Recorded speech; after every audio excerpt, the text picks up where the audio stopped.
राज्यात मराठी शाळांच्या अस्तित्वाचा प्रश्न पुन्हा एकदा ऐरणीवर आलाय। पालकांचा वाढता कल इंग्रजी माध्यमांकडे वळत असल्यामुळे गेल्या 2 वर्षांमध्ये कोकण, विदर्भ, पश्चिम महाराष्ट्र, मराठवाडा आणि उत्तर महाराष्ट्र या पाचही विभागांमध्ये तब्बल 255 मराठी शाळा बंद पडल्याची कबुली शालेय शिक्षण मंत्री दादा भुसे यांनी दिली आहे।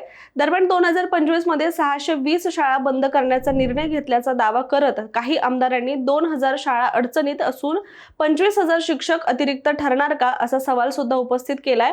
मात्र दादा भुसेंनी 2000 शाळा अडचणीत किंवा 25,000 शिक्षक अतिरिक्त ठरणार हा मुद्दा फेटाळला आहे आणि मराठी शाळा बंद करण्याचा कोणताही निर्णय राज्य सरकारने घेतलेला नसल्याचं सुद्धा स्पष्ट केलंय।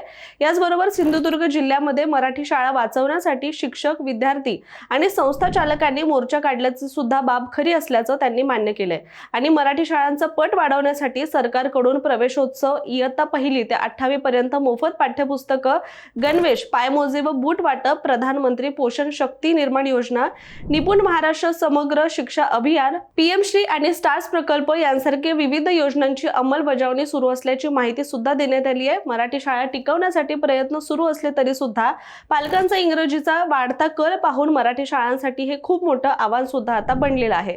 त्यामुळे मराठी शाळा जर आपल्याला भविष्यात पाहायच्या असतील तर स्वतःपासूनच प्रत्येकाने सुरुवात करणं सुद्धा गरजेचं आहे।